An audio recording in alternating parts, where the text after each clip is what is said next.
माझंच वय 29 वर्षांचं आहे. पण लोक मला पाहतात तेव्हा वाटतं जणू मी 22 वर्षांची अविवाहित मुलगी आहे. लग्नाला 6 वर्ष झाली होती. पण माझ्या नवऱ्याला मी 4 वर्षांपूर्वी रस्त्यावरील अपघातात गमावलं. 4 वर्षांपासून मला कोणीही स्पर्श केलेला नाही. गावातले सगळे म्हातारे आणि तरुण माझ्यावर फिदा असतात. घरातले सगळे म्हातारे आतून खूप छान वाटतं. कारण मीही एक स्त्री आहे. माझेही काही अरमान आहेत. आज मी तुम्हाला माझ्या माझ्या देवाची एक कथा सांगणार आहे. ही कथा खूप मजेदार आहे. चला सुरू करूया. मी सुनीता.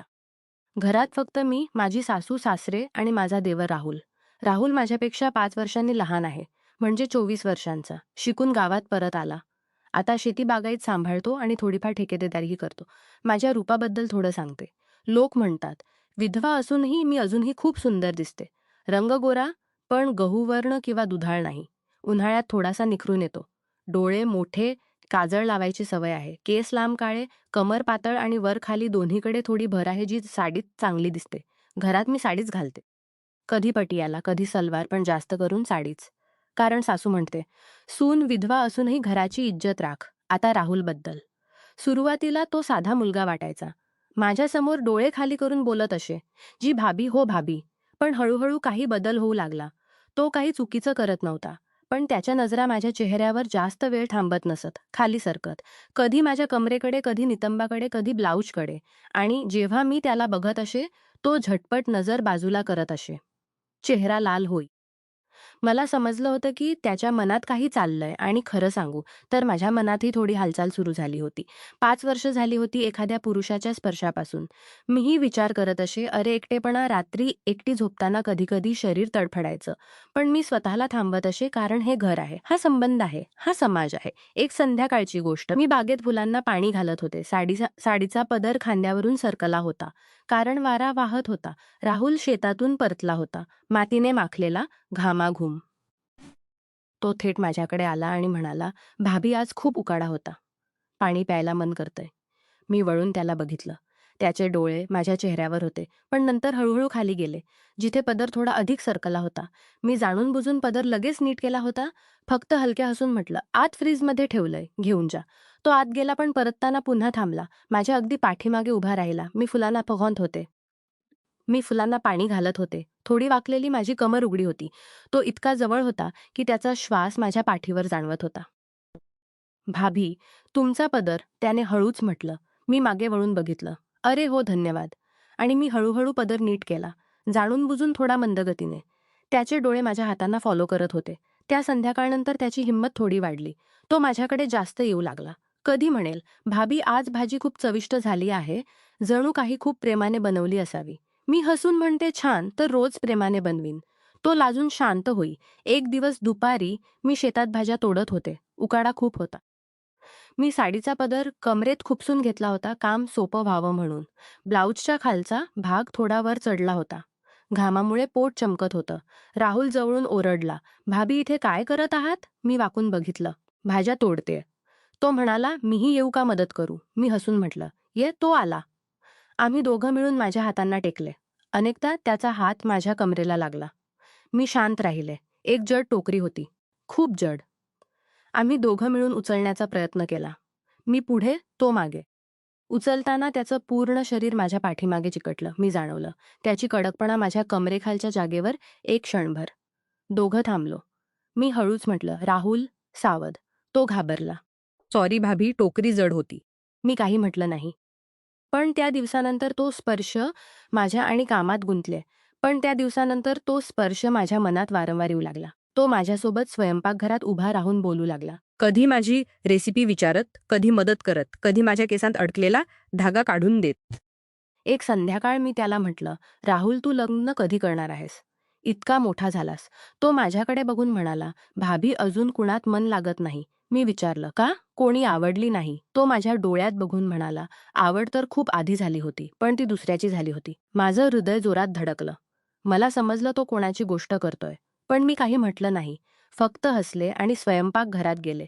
पुढची काही महिने असंच गेले. तो माझ्याकडे येई, मी त्याला थोडेफार इशारे देई. तो आणखी जवळ येई. मी थोडी मागे सरके. खेळ चालू राहिला.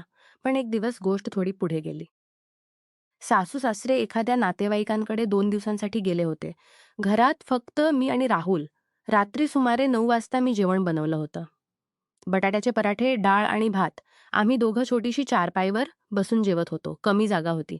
तो माझ्या अगदी समोर बसला होता. जेवत असताना त्याने अचानक म्हटलं, "भाभी, तुम्ही बनवलेल्या गोष्टी खूप चविष्ट असतात." मी हसून म्हटलं, "फक्त हेच ऐकायला आवडतं." तो म्हणाला, "नाही भाभी, खरंच. तुम्ही जिथे हात लावता तिथे जादू होते." मी नजर मिळवली. "जादू म्हणजे?" तो लाजला. "म्हणजे तुमच्या प्रत्येक गोष्टीत काहीतरी खास आहे." मी हलकेच पदर नीट केला, जाणून-बुजून थोडा खाली. "छान. तर रोज बघत राहा. कोण थांबवतंय?" त्याचा चेहरा लाल झाला. तो शांतपणे जेवण खाऊ लागला. जेवण संपल्यावर मी भांडी घासू लागले. तो माझ्या पाठीमागे येऊन उभा राहिला. "भाभी, मी मदत करू का?" "नाही, तुझ्या विश्रांती घे." पण तो गेला नाही. माझ्या अगदी पाठीमागे उभा राहिला. मी वाकलेली होते. पाण्याचे शिंपडे माझ्या ब्लाऊजवर पडत होते. पदर ओला होऊन चिटकला. तो हळूच म्हणाला, "भाभी, तुम्ही खूप सुंदर दिसत आहात." मी नवळता म्हटलं, "अजूनही हो?" मी त्याच्या डोळ्यात पाहिलं. तिथे तहान स्पष्ट दिसत होती. मी हळूच म्हटलं, "राहुल, हे सगळं ठीक नाही." तो म्हणाला, "मला माहीत आहे भाभी, पण मी काय करू? मी स्वतःला थांबवू शकत नाही." मी शांत राहिले. मग म्हटलं, "जर मी सांगितलं की मलाही थोडंफार जाणवतंय तर?" त्याचे डोळे चमकले. "खरंच भाभी?" मी डोकं हलवलं. "पण आपण असं काही करणार नाही जे चुकीचं असेल." "समजलं." तो निराश झाला पण म्हणाला, "हो भाभी, जसं तुम्ही म्हणाल." त्या रात्री आम्ही फक्त अंगणात तारे बघत राहिलो. हात मिळाले नाहीत. फक्त जवळ बसून राहिलो. पण तो मौन खूप काही सांगत होता. पुढचे अनेक महिने असंच गेले. हळूहळू तो माझ्यासाठी अधिक महत्त्वाचा झाला आणि मी त्याच्यासाठी. पण आम्ही कधीही एक रेषाही ओलांडली नाही. मग एक दिवस मी निर्णय घेतला. मी त्याला बोलावलं. "राहुल, मी तुझ्या लग्नाची गोष्ट विचारत आहे." तो चकित झाला. "भाभी? हो, तुला मला एक चांगली सून आणायची आहे. मी तुझी भाभी राहीन कायम." खूप रडला. "भाभी, तुम्ही माझी जिंदगी आहात. मी तुमच्यापासून दूर राहू शकत नाही." मी त्याच्या डोक्यावर हात ठेवला. "मीही तुझ्याशिवाय अपूर्ण आहे. पण हा संबंध पवित्र राहील. मी तुझी आईसारखी, बहीणसारखी, मैत्रीणसारखी राहीन." तो रडत राहिला. मग मी त्याचं लग्न ठरवलं. मुलीचं नाव होतं प्रिया. खूप चांगली, शिकलेली, मऊ स्वभावाची. लग्नाच्या तयारी झाल्या. मी स्वतः त्याच्यासाठी शेरवानी निवडली. जोडे बघितले. साखरपुड्याच्या गोष्टी बघितल्या. लग्नाच्या दिवशी मी त्याला टिळा लावला. त्याच्या कपाळावर हात ठेवून म्हटलं, "नेहमी सुखी राहा. तुझी खुशी माझी खुशी आहे." तो माझ्या डोळ्यात बघून म्हणाला, "भाभी, तुम्ही मला शिकवलं की खरं प्रेम थांबण्यातही असतं. तुम्हाला मी आयुष्यभर विसरणार नाही." आज तो आपल्या पत्नीसोबत सुखी आहे. मी तीच जुनी सुनीता आहे. घराची सून, सासूची सेवा करणारी देवाची भाभी. पण कधी-कधी रात्री चंद्र येतो. मी अंगणात एकटी बसून जाते. विचार करते. त्या सगळ्या इशारे, त्या नजरा एकटी बजवळीक्या. सगळं एक खूप सुंदर स्वप्न होतं, जे कधीच खरं झालं नाही. पण ज्याने आम्हा दोघांना खूप काही शिकवलं. ही होती माझी आणि माझ्या देवर राहुलची कथा. ना काही चुकीचं झालं, ना काही पाप झालं. फक्त मनात खूप काही घडलं. आणि हेच तर खरं आयुष्य आहे ना. नमस्कार मित्रांनो, तुम्हाला ही कथा आवडली असेल तर चॅनेलला सबस्क्राईब करायला विसरू नका. आणि यापेक्षाही अधिक रंजक व्हिडिओ पाहण्यासाठी माझ्या चॅनेलवर नुकताच अपलोड केलेला नवीन व्हिडिओ नक्की पहा. तो तुम्हाला खूप आवडेल अशी मला आशा आहे.